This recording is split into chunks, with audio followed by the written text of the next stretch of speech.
Yo guys, welcome back to a brand new video. Today I'm going to bring you the top 5 resources that I recommend that you check out to improve your game in Diablo 3. I gotta keep this video a little shorter because I'm really discouraged today. I was about 25 minutes in to recording a Trag'Oul Necromancer build guide, only to find out that my mic was not turned on. After having a full-blown meltdown, I decided I'm just going to make an easier video today, and one that I've been thinking about making for a while. One disclaimer before we dive into this video is that I watched it back and realized that my stupid dumb face blocks certain things during the video. So I'll go ahead and leave links down below in the description to everything that we talked about today. So let's go ahead and dive right in with number 1. Okay, so number 1 is super obvious. Having said that, a lot of players kind of neglect the leaderboards. A substantial number of players are just looking up guides online as opposed to actually looking at the leaderboards to see what the people are doing who are actually clearing GR 150s. Now, one thing that I will say for the leaderboards is that this is a fantastic resource to find a great pushing build. When it comes to speed farming builds, you're probably going to be a lot better off looking up a build guide because you're not going to find them on the leaderboards. Having said that, if we pull up the number 1 demon hunter on the leaderboards, we can just look at exactly what they're doing, all their gear, skills, passives, and their cube. One reason that I really like the leaderboards is because you can actually find variations of builds that you probably won't find online in a build guide. Let me show you an example with one of my favorite Diablo players, Dioxide. Dioxide is currently the number 12 demon hunter on the US leaderboards, and he is running a very obscure build. As you can see by his choice of Angelic Crucible, he's using the Cluster Arrow Marauder Sentry build. Having said that, he is not using the Yang's Recurve, which is pretty much considered an essential part of this build. Instead, he's opting to go with the Manticore and an Odyssey's End in the cube. This is a really interesting take on the build. Using Entangling Shot with the Odyssey's End will allow your sentries to deal 150% increased damage to their targets. Now, of course, he won't be firing off nearly as many cluster arrows because his hatred is going to get depleted so much faster than a player using Yang's. However, one thing that we had discussed in my Marauder Sentry build is that when you're moving around with this build, for some reason, the sentries shoot faster because of the Angelic Crucible power. It's not actually something that the Angelic Crucible power says. I'm not even sure if it's intended. But when you have this Angelic Crucible power and your character is running around, your sentries shoot at a pretty significantly increased rate. This looks like a really fun way to play the build. I'm assuming he's mostly spending his time running around while firing off the entangling shots just to get his sentries to deal more damage. If you're interested in playing a weird variation of a build, the leaderboards are a great place to look. You'll easily find other players on there who are doing obscure things that can give you fun build ideas. Okay, so the next resource that I would recommend is warpath.eu. This is a site that is kind of lesser known in the Diablo 3 community as opposed to something like Maxroll where everybody is flooding to for their build guides. This website has something different to offer though. You don't go here for build guides. Instead, you go here to just simply learn more about the game in general.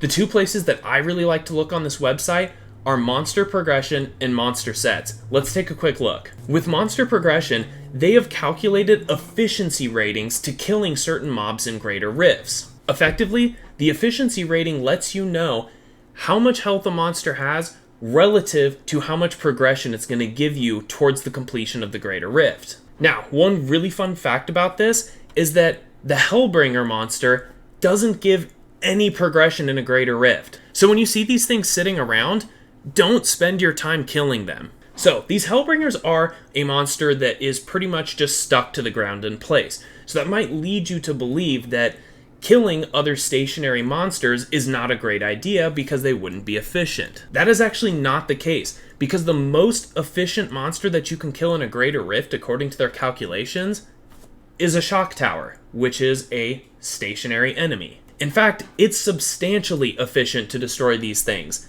The efficiency rating is a 2.22. The next best efficient thing to kill in the game is a corrupted angel at 1.15. It's a substantial difference. Go ahead and spend some time on this website and check out monster efficiency. This can give you an idea for how much commitment you should have towards killing a certain monster in a greater rift versus simply moving on. And the next set that I wanted to go over was monster sets. In a Greater Rift, there are 33 different sets of monsters that can spawn. Different monster sets, of course, come with different average efficiency ratings.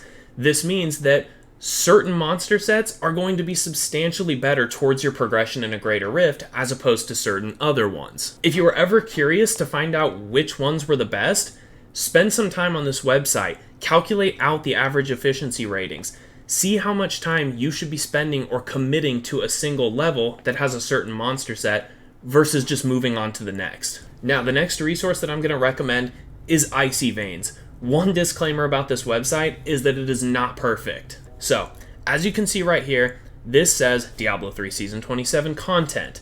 If we look at the solo push rankings, this claims that the best pushing build in the game is the Whirlwind Barbarian. It says that the second best is the Aegis of Valor Crusader, and the third best is the GOD Demon Hunter. Anybody who's been playing Diablo 3 this season knows that this is absolute nonsense. I don't think that this has actually been updated or looked over in quite some time. Having said that, the one reason that I like to come to this website is because it offers obscure builds at times. I'm generally not looking through the main page here, looking at the rankings or group metas or anything like that. I typically go here when I want to find a fun or obscure build just to have a good time. This is a great segue into our next resource, which is absolutely phenomenal for looking at group pushing metas, solo pushing metas, and anything that you need to know about Diablo 3. Everybody knows it. It's Maxroll. Maxroll is updated every single season and is incredibly thorough. It's loaded with meta builds, off-meta builds, tier lists, and effectively anything that you need to know about Diablo 3. I always come to Maxroll at the start of any season to check out some of their tier lists or their thoughts on which builds are going to be performing really well in the upcoming season. I've pulled up a random build here. I went with the Wave of Light Monk for Season 27, and one great thing about this website is that it will give you different variants of a certain build. This is great for players who just want to do one character for a full season. They don't like making alternative characters. You can check out different ways to gear up your character in the armory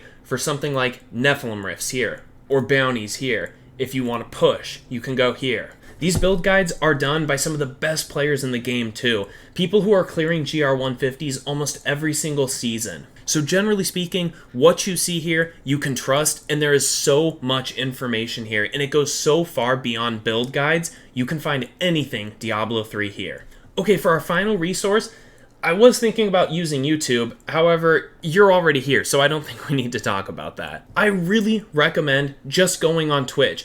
If you're playing Diablo 3 and you're not listening to music or watching a show on the side, I would recommend just pulling up a stream of a good player. Just listening to him talk in the background will allow you to learn a lot about Diablo 3. One of my favorite streamers to watch is Dioxide.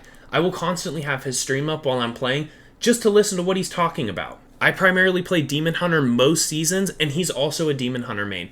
He's constantly talking about tips and tricks and certain ways that you can optimize your character to push farther in Greater Rifts. There's also other big streamers like Rax and Woody that you could learn a lot from. Their streams will not be hard to find because if you look up Diablo 3, they will be the most viewed streamers. Twitch is also a great place to go just to get involved with the Diablo 3 community. You can find groups in people's channel, you can ask questions that will get answered really quickly. It's just a great way to get involved with other people in a good setting.